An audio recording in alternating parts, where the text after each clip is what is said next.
मी मगाशी म्हटलं की जरांगे पाटलांच्या आंदोलनाची दिशा थोडी भरकटत चालली आहे. पॉलिटिकली स्टेटमेंट देण्यापेक्षा त्यांचे स्टेटमेंट हे फॉरवर्ड असले, खूप स्ट्रेट फॉरवर्ड त्यांनी क्वेश्चन्स करण्याची गरज आहे. आणि स्ट्रेट फॉरवर्डमध्ये आरक्षण मिळू शकतं का, आणि मिळू शकतं तर कसं मिळू शकतं, आणि जर कसं मिळू शकतं तर त्याचा एकमेव मार्ग आहे घटनेच्या प्रकरण 3 मूलभूत हक्काशी संबंधित दुरुस्ती म्हणजे कलम 368 क.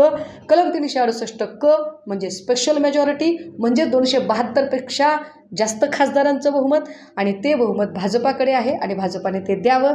राहिला प्रश्न 70 वर्षांचा, तर जरांगेंनी याचा विचार करावा की 70 वर्षात मराठा आरक्षणाची मागणी कधीही पुढे आलेली नव्हती. ती पुढे आलेली नव्हती. 1952चा इतिहास बघा. 52ला बाबासाहेबांनी OBCचं कमिशन व्हावं असं म्हटलं होतं. 53ला आपल्याकडे कालेलकर कमिशन आलेलं होतं. कालेलकर कमिशनमध्ये 55ला त्याचा अहवाल आला. त्यावेळेला 3343 जातींचा समावेश त्यात केला होता. कालेलकर कमिशनच्या नंतर तो आयोग आला तसा गुंडाळला, कारण आयोगानेच कॉन्ट्राडिक्टरी खाली कन्क्ल्युजन मांडलेलं होतं की मी अध्यक्ष असलो तरी यांना आरक्षण द्यावंच या मताचा मी नाही. त्यामुळे तो आयोग आला तसा गेला होता. त्यानंतर पुलाखालून बरंच पाणी गेलं होतं. मग 77 ते 79च्या दरम्यान मोरारजी देसाई जेव्हा पंतप्रधान होते तेव्हा त्यांच्या काळामध्ये एक आयोग आला होता, तो बिंदेश्वरी प्रसाद मंडल आयोग. बिंदेश्वरी प्रसाद मंडल आयोगाने त्यावेळेला 3743 जाती म्हणजे आधीच्या आयोगापेक्षा 400 जास्त जाती मांडलेल्या होत्या. आणि मंडल आयोगाचं इम्प्लिमेंटेशन व्हावं म्हणून 92च्या नंतर जी आंदोलनं उभी राहिली होती त्या आंदोलनाला विरोध करणारे लोक कोण होते, जरांगेंनी त्याचाही अभ्यास करावा. कारण तेव्हा मंडलला विरोध करण्यामध्ये सगळ्यात मोठी आघाडी जर कोणी उघडली होती तर ती लालकृष्ण अडवाणी यांच्या नेतृत्वाखाली कमंडलूची रथयात्रा काढली होती. मला वाटतं इतिहास अभ्यासला पाहिजे. मला याच्यात ना म्हणजे जरांगेंच्या आरक्षण मिळण्याच्या प्रामाणिक भूमिकेचा आदर आहे, मला त्याच्याबद्दल आत्मीयता आहे. परंतु अभ्यास करा. स्टेटमेंट देताना कुठेही सामाजिक तेढ निर्माण होता कामा नये. सगळ्याच जाती महत्त्वाच्या आहेत. मी OBC आहे किंवा मी SC आहे किंवा मी ओपन आहे असं मी कधीही ऊर बडवून सांगायचा प्रयत्न केला नाही. मी कुठल्याही आरक्षणाशिवाय इथपर्यंत आली आहे. माझ्याकडे जमिनीचा एवढूसा तुकडासुद्धा नाही. माहिती अधिकाराखाली काय सगळ्यांना टाकायचे ते टाका. एक घर आहे, त्याचे हफ्ते मी कष्टाने भरते. परंतु मी आहे ती मेरिटवर आहे आणि मला नको पण याच्यातलं काही. एवढं सगळं जर ही सगळी अशी गजगज जर बघितली आजूबाजूची की ज्याच्यामुळे माणूस एकमेकांकडे जर संशयाने बघत असेल तर का हे सगळं करायचं असंही वाटतं. पण मला एक मोठा अजेंडा याच्या मागे दिसतो. तर मंडळी, ह्या आहेत सुषमा अंधारे आणि यांनी मनोज जरांगे यांचे आंदोलन कसं बहकत चाललेलं आहे हे सांगितलेलं आहे. भरकटत चालल्याचं देखील त्या म्हणालेल्या आहेत. या व्हिडिओच्या माध्यमातून त्यांनी हे सांगताना आपण पाहिलेलं आहे. तर मंडळी, सुषमा अंधारे आणि मनोज जरांगे यांच्या त्या भूमिकांवरून त्यांना खडसवलेलं आहे. भाजपवर आरोप करत केंद्र सरकारने विशेष अधिवेशन बोलावून मराठा आरक्षणाचा प्रश्न मार्गी लावावा अशी मागणी सुषमा अंधारेंनी केली आहे. गेल्या काही दिवसांपासून मंत्री छगन भुजबळ आणि मराठा आंदोलक मनोज जरांगे पाटील यांच्यात आरोप प्रत्यारोप झाल्याचं आपण पाहिलं.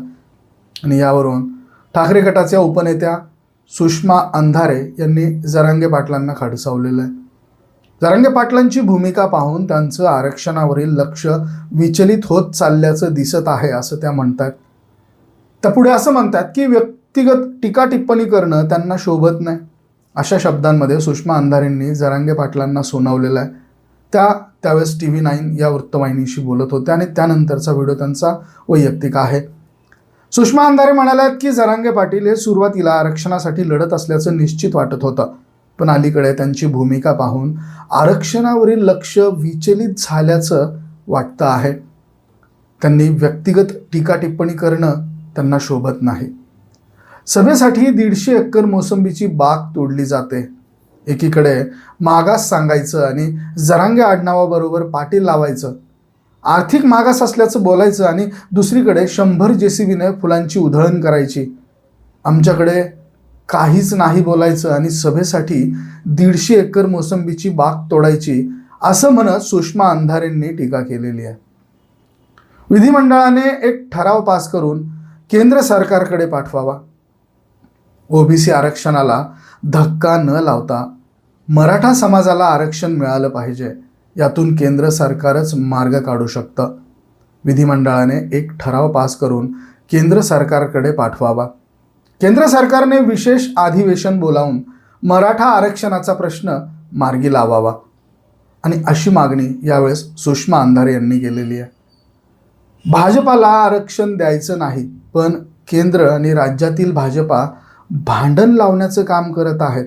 कारण महिला सुरक्षा, आरोग्य व्यवस्था, कायदा व्यवस्था, कंत्राटी भरती, बेरोजगारी, दुष्काळी परिस्थितीबाबत भाजपा अपयशी ठरलेला आहे. भाजपने सगळे मुद्दे विचलित करून फक्त आरक्षणाचा मुद्दा चर्चेत आणलेला आहे. भाजपला आरक्षण द्यायचं नाही, फक्त जाती जातींमध्ये भांडण लावायचं आहे असा आरोप सुषमा अंधारे यांनी यावेळेस केलेला आहे. जरांगे पाटलांनी जीव धोक्यात घालून आंदोलनं केली आहेत. जरांगे पाटलांचा बोलवता धनी कोण आहे असा प्रश्न विचारल्यावर सुषमा अंधारे म्हणाल्या की जरांगे पाटलांनी जीव धोक्यात घालून आंदोलनं केली आहेत, त्यामुळे जरांगे पाटील कुणाचं ऐकून बोलत असतील असं वाटत नाही. पण समोरील गर्दी पाहून एखाद्याची मनस्थिती बदलू शकते, तेव्हा अशी विधानं ही येऊ शकतात. आडनावापुढे पाटील लावता, आर्थिक मागास म्हणता आणि 100 जेसीबींनी फुलांची उधळण करता असा आरोप सुषमा अंधारे यांनी मराठा आरक्षणाच्या मागणीकरता मनोज जरांगे पाटील हे पूर्ण प्रयत्नाने लढत आहेत असं सुरुवातीला वाटलं होतं असं म्हणाले. पण मागील काही दिवसांपासून त्यांची वक्तव्य पाहिली तर त्यांच्या आरक्षणावरून फोकस हललेला दिसून येतोय. अगदी छगन भुजबळ यांची लायकी काय किंवा इथपर्यंतचा त्यांचा तोल घसरलाय. जरांगे पाटलांना व्यक्तिगत टीका टिप्पणी करणं शोभत नाही अशा शब्दात शिवसेना ठाकरे गटाच्या उपनेत्या सुषमा अंधारे यांनी मनोज जरांगे यांना खडसावलेलं आहे. त्याचवेळी आर्थिक मागास असल्याचं बोलायचं आणि दुसरीकडे 100 जेसीबीने फुलांची उधळण करायची, आमच्याकडे काहीच नाही बोलायचं आणि सभेसाठी 150 एकर मोसंबीची बाग तोडायची अशी टीका सुषमा अंधारे यांनी केलेली आहे. मराठा आरक्षणाची मागणी करणारे मनोज जरांगे पाटील आणि ओबीसी आरक्षण बचाव एल्गार परिषदेतून त्यांच्यावर कडाडून टीका करणारे छगन भुजबळ यांच्यामध्ये या शाब्दिक फैरी झडतात. काल परवापर्यंत वैचारिक असलेला संघर्ष आता वैयक्तिक उणीधुनी काढण्यापर्यंत येऊन पोहोचलाय आणि हीच बाब अधोरेखित करत सुषमा अंधारे यांनी जरांगे पाटलांना फटकारलाय. मागास म्हणायचं आणि 100 जेसीबीमधनं फुलांची उधळण करायची असं त्यांनी यावेळेस म्हटलेलं आहे. तर मंडळी, ठाकरे गटाच्या नेत्या सुषमा अंधारे यांनी मनोज जरांगे पाटील आणि छगन भुजबळ यांच्यावर होत असलेल्या टीका टिप्पणीमध्ये दोघांचाही फोकस हललेला असून राजकीय चिखलफेक सुरू आहे असं त्या म्हणालेल्या आहेत. शिवाय जरांगे पाटील यांना उद्देशून एकीकडे मागास मनवून घ्यायचं आणि दुसरीकडे 100 जेसीबींमधनं फुलं उधळायची, हे काय प्रकार आहेत असा प्रश्न देखील त्यांनी यावेळेस उपस्थित केला. सुषमा अंधारे म्हणाल्या की मनोज जरांगे आणि छगन भुजबळ या दोघांचाही मुद्दा भरकटलेला आहे. त्यांच्यात आता राजकीय चिखलफेक सुरू झाली आहे. याआधी आरक्षणाच्या संदर्भात 58 मोर्चे निघाले होते. जरांगे सध्या फिरतायत, बोलतायत, चांगली गोष्ट आहे, परंतु एकीकडे ते आर्थिक मागास म्हणून सांगतायत आणि दुसरीकडे 100 जेसीबींमधलं फुलं उधळली जात आहेत. याचं काय कारण आहे? छगन भुजबळ यांच्याबद्दल बोलताना सुषमा अंधारे म्हणाल्यात की व्यक्तिगत चिखलफेक होईल असं बोलणं टाळलं पाहिजे.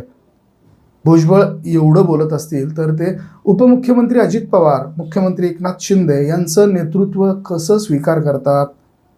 संभाजीराजे यांनी घेतलेली भूमिका चांगली आहे आणि आता आरक्षणाविषयी भुजबळ यांनी मनोज जरांगे यांना एकत्रित बसले पाहिजे, चर्चा केली पाहिजे, या दोन्ही नेत्यांनी एकत्र येऊन विचार विनिमय केला पाहिजे असं अंधारे म्हणालेलं आहे. धीरेंद्र शास्त्री यांच्याबद्दल बोलताना सुषमा अंधारे म्हणाल्यात की कसलं हे बागेश्वर सरकार? हे सरकार तिथं त्यांच्या धाममध्ये बसलंय का हे नकलीपणा आणि थोतांड लावतंय? हे सगळं कशासाठी करायचं? आणखी एका दाभोळकरांची हत्या करण्यासाठी का? की आणखी एका गौरी लंकेश यांना गोळ्या झाडण्यासाठी? असं म्हणत त्यांनी धीरेंद्र शास्त्रींवरती टीका केलेली आहे.